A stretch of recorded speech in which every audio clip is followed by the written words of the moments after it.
Imagine this. You walk into a brightly lit, aesthetically pleasing cafe.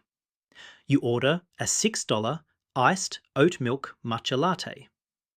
The barista, who has interacted with you for a total of 12 seconds, taps a few buttons and then executes what I call the swivel.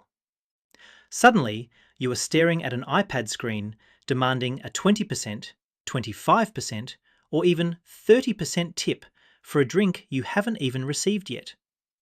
The barista is staring at you. The line behind you is staring at you. Your social anxiety spikes, your financial boundaries crumble, and you panic smash that 20% button. Congratulations! You just paid $7.20 for a beverage, and you have fallen victim to the greatest psychological shakedown in modern personal finance: tipflation. In the world of money, we talk endlessly about the big ticket items like mortgage rates and the stock market. But as a culture, we are bleeding money through microtransactions driven by social guilt. Tipping has expanded from a gratuity meant for high-touch hospitality into a mandatory hidden tax on almost every consumer transaction. This shift is quietly eating your wealth, and today we are going to calculate exactly what it is costing you. The average American is now tipping 40% more than they were in 2019. On the surface, it feels like a few dollars here and there, but mathematically, it is sabotaging your financial goals. Welcome to the ultimate guide to navigating modern tipping culture.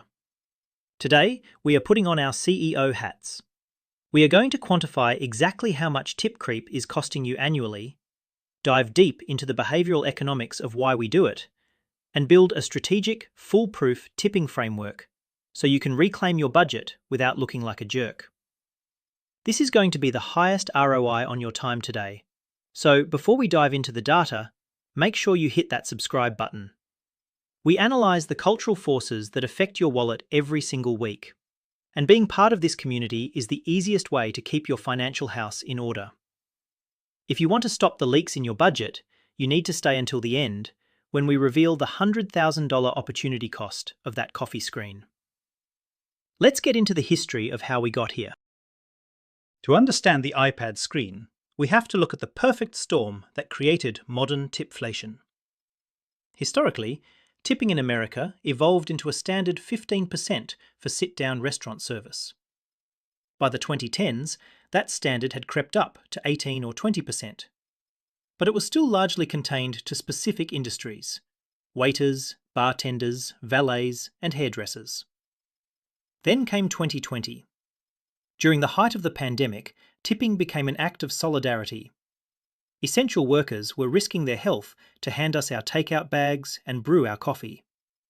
Giving a 25% or 30% tip wasn't about the service, it was a societal life raft. We tipped generously because we wanted to keep our favourite local businesses afloat and support the workers keeping the economy moving.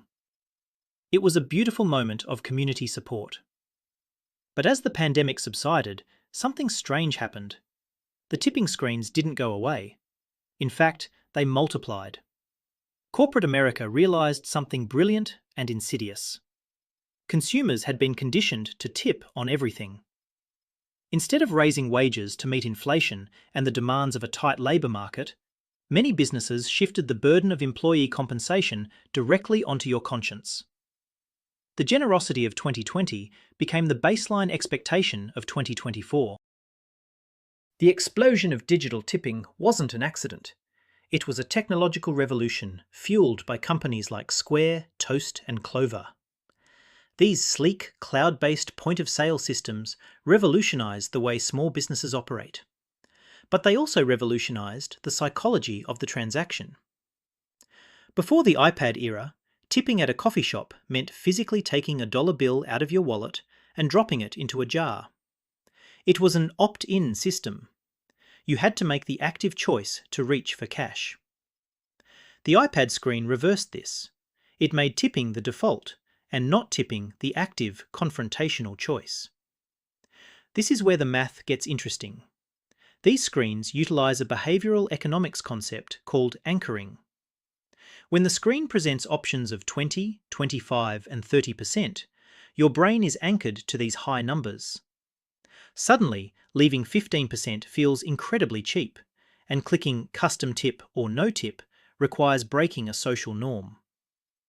According to a study by the Pew Research Center, nearly 70% of Americans say tipping is expected in more places today than it was 5 years ago. We are experiencing mass tipping fatigue, and the software companies are the ones providing the fuel. If you think the anchoring effect is just a minor annoyance, consider how it changes your baseline spending. When you are presented with 3 high-percentage boxes, your brain doesn't think about whether a tip is deserved. It thinks about which box makes you look like the best person. This is psychological warfare. Data from Bankrate shows that 66% of Americans now have a negative view of modern tipping culture. Yet we keep doing it. Why? Because the friction of the no is higher than the cost of the yes. We are literally paying a premium to avoid an extra 3 seconds of social friction. Financial literacy isn't just about knowing how to invest in an index fund. It is about recognizing when a screen is manipulating your emotions to extract cash. If you are someone who hates the swivel, you aren't alone, but you are likely paying for it. We are tipping out of guilt, fear of judgment, and screen-induced anxiety. But if you think $1 here and there is harmless, wait until we look at the annual tally. If you ignore the cumulative effect of these microtransactions, you are essentially paying a voluntary tax that can reach thousands of dollars a year. Let's break down the actual psychology of why we find it so hard to hit that 0% button. Wait, before we get to the math, we have to address the biggest myth in tipping culture. The idea that every worker you see is making $2 an hour. In the United States, federal law allows a tipped minimum wage for employees like waiters and bartenders. The assumption is that tips will bring them up to the actual minimum wage. However, we are now being asked to tip employees who are already making state-mandated minimum wages or higher. This includes retail workers, fast casual assemblers, and grocery clerks. Consumers are deeply confused about who is actually relying on tips to survive versus who is just using a default software setting to capture extra margin. When you tip at a self-checkout kiosk or a drive-thru, you aren't supporting a waiter's livelihood. You are often subsidizing a corporation's payroll. This is the illusion of the tipped wage. If a coffee shop raises the price of a latte to $8 to pay their staff a living wage, consumers will revolt. But if they keep the latte at $5.50 and use an iPad screen to guilt you into a $2 tip, the business owner gets to keep their advertised prices low while you pay the higher price anyway. There is another layer to this psychology that is even more concerning: the fear of service retaliation. In the old world, a tip was a reward for a job well done. You received the service, then you decided on the gratuity. But today, we are often asked to tip before we receive our food or service. Think about delivery apps or counter-service kiosks. When you are asked to tip first, it stops being a gratuity and starts functioning as a bribe. We tip out of an unspoken fear. If I hit 0, are they going to give me the worst slice of pizza? Are they going to spit in my drink? Will my driver leave my food out in the rain? This is no longer a reward for hospitality. It is an extortion fee for baseline human decency. And this fear is entirely destroying our ability to budget effectively. We are making financial decisions based on a hypothetical threat of bad service. To fix this, we need a system that removes the emotion from the transaction. But before we build that system, we need to run the numbers. Most people stop here and assume it's just a few dollars, but that is the step they miss. I have built a case study that shows exactly how these small choices aggregate into a mountain of lost wealth. Before we look at the case study, let's talk about the tools you need to stop this leak. It is impossible to manage what you don't measure. If you are tired of wondering where your money goes at the end of the month, You need a system that tracks these microtransactions automatically. I have spent years perfecting the ultimate personal finance dashboard and the monthly budget planner. These are the exact spreadsheets and mathematical systems I use to find the hidden leaks in my own budget. They aren't just templates, they are a defense mechanism against tipflation and lifestyle creep. If you want to take control of your cash flow and see exactly how your daily coffee habit or iPad guilt tips are affecting your retirement date, click the link in the description to grab your copy. It is the best investment you can make in your financial clarity. Now, let's look at the numbers for our hypothetical consumer, Chloe, and see how a year of tipping on everything adds up. Let's meet Chloe. She is a standard millennial consumer, makes an average salary, and considers herself relatively good with money. She budgets for her rent and her car payment, but she doesn't track the hidden tip tax. Let's look at her weekly breakdown. First, the daily caffeine fix.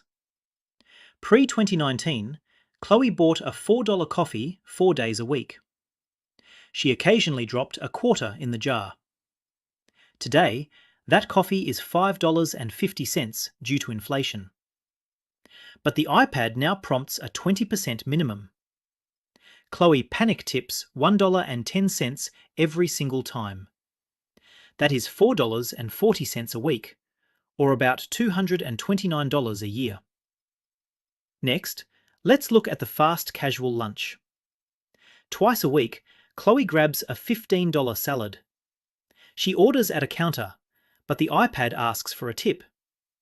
She selects the lowest preset option of 15%, which is $2.25. That is $4.50 a week, or another $234 a year.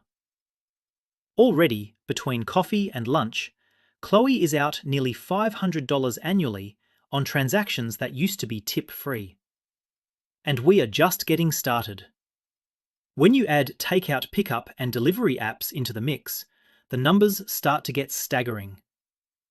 If you think this is just pocket change, you are missing the forest for the trees. It gets even weirder when we look at non-traditional tipping. About twice a month, Chloe buys a bottle of wine or a snack at an airport self-checkout. The machine, which did none of the work, asks for a tip. She gets flustered and tips an average of $3 just to make the screen go away. That is another $72 a year. Then there is the app delivery premium. Pre-2019, tipping a delivery guy $5 was standard. Today, between service fees and percentage-based tips on inflated food prices, Chloe is tipping an extra $4 per delivery twice a month. When you add it all up, Chloe's annual tip creep is $944.80. Nearly $1,000 a year is slipping out of her bank account purely due to societal guilt and clever software design. That is money that could have gone toward a vacation, a debt payment, or her emergency fund.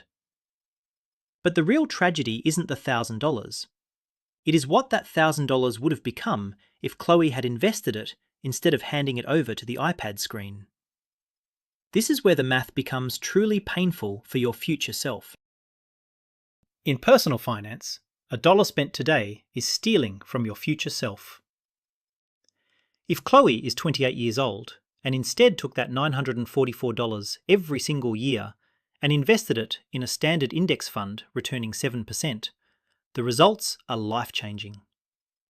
In 10 years, that tip creep would be worth $14,000. In 20 years, it becomes $41,000. By the time she retires in 30 years, that tip creep has grown into $95,858. By blindly submitting to the iPad swivel screen, Chloe is literally giving up nearly $100,000 of her future wealth. You aren't just buying a barista a coffee, you are sacrificing your own financial independence. You are paying for a corporation's inability to pay a living wage with your retirement security. This is why we have to be ruthless with our boundaries. You cannot out-earn a leaky budget. If you are negotiating your salary and clipping coupons, but tossing away $100,000 on guilt trips, you are running in place. Now that we have diagnosed the disease, it is time to prescribe the cure. We need a strict, unshakable set of rules that you establish at home so that when the screen spins, you don't have to think. You just execute. Welcome to the Boss Tipping Matrix. We are dividing the world into 3 strict tiers: the non-negotiables, the grey area, and the hard no. Tier 1 includes the legacy industries where workers are historically paid a sub-minimum tipped wage, or where the service is highly personalised.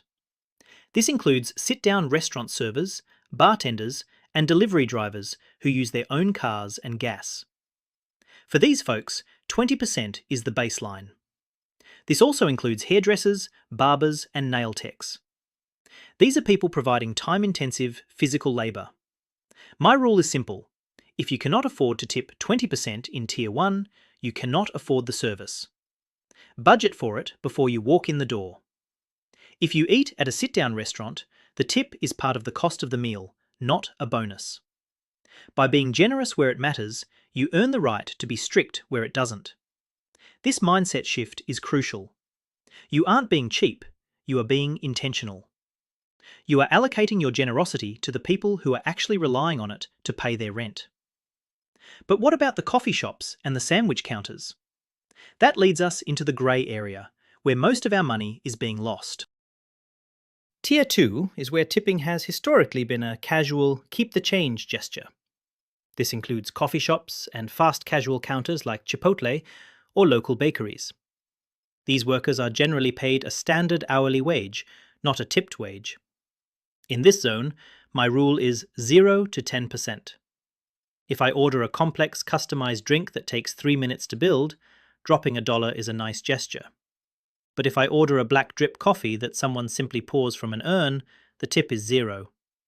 You are not required to tip for someone turning a spigot. The same applies to takeout.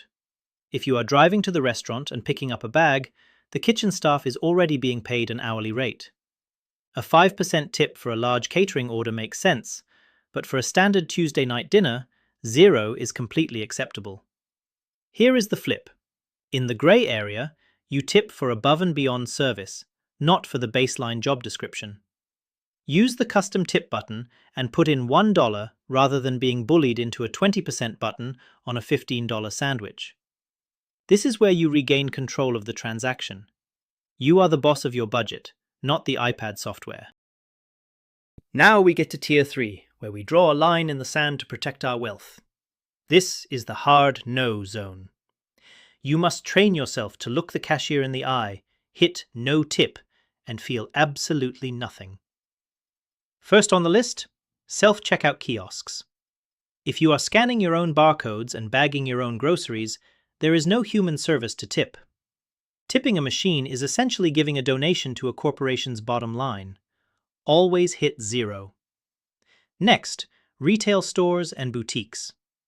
If you buy a candle, a t-shirt, or a bottle of wine, you are paying for a product, not a service.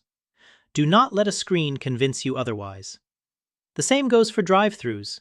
Fast food workers deserve living wages, but that is the responsibility of multi-billion-dollar corporations, not your discretionary budget. Finally, read your receipts. Many restaurants now sneak a wellness fee or a service fee onto the bill. If a business has already mandated a fee to pay their staff, your tipping obligation drops to 0. Do not double tip on top of service fees. Hitting no tip in Tier 3 does not make you a bad person. It makes you financially literate.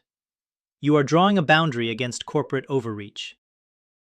Having a framework is great, but executing it when the social anxiety kicks in is the real challenge. Here are 3 tactical moves to survive the swivel. First, use the custom default. When the screen flips, immediately hit the custom tip button, regardless of what you plan to do. It breaks the psychological anchor of the preset boxes and forces your rational brain to take over. Once you are on the custom screen, you can type 0 or $1 without feeling like you chose the cheap option. Second, Use the cash decouple. If you want to tip a barista but hate the iPad percentages, pay with your card, hit no tip on the screen, and drop a dollar bill in the physical jar. This ensures the money goes directly to the staff without credit card fees and frees you from the percentage-based inflation.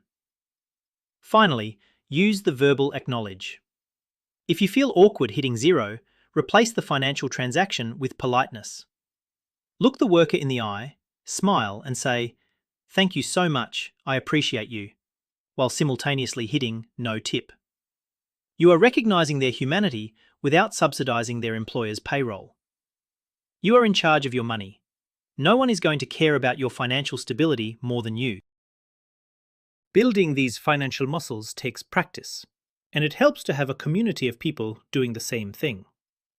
If you want to dive deeper into these strategies and get direct access to my analysis, I want to invite you to click the join button below to become one of the optimizers. Our channel members get priority comment replies, custom sketch badges, and access to exclusive deep dives where we look at the raw data behind our videos. It is a way to support the channel and ensure you are always one step ahead of the cultural forces trying to drain your bank account. We have a lot of exciting things planned for our members this year, and I would love to have you on the inside. Whether you join or not, remember that reclaiming your wealth starts with these small, daily boundaries. Tipping culture has mutated into a system of peer pressure, but you have the permission to opt out. Tip the people who earn it, ignore the screens that demand it, and keep your budget airtight. You have got this, boss. At the end of the day, being a good person does not require you to light your own financial future on fire to pad the profit margins of a fast casual salad chain. You have seen the numbers. $1,000 a year in tip creep can steal nearly $100,000 from your retirement.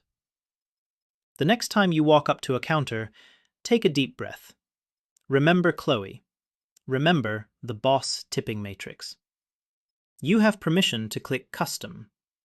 You have permission to protect your wallet. I want to hear from you in the comments. What is the most ridiculous place you have been asked to tip recently? Was it a self-checkout? A doctor's office? A car wash?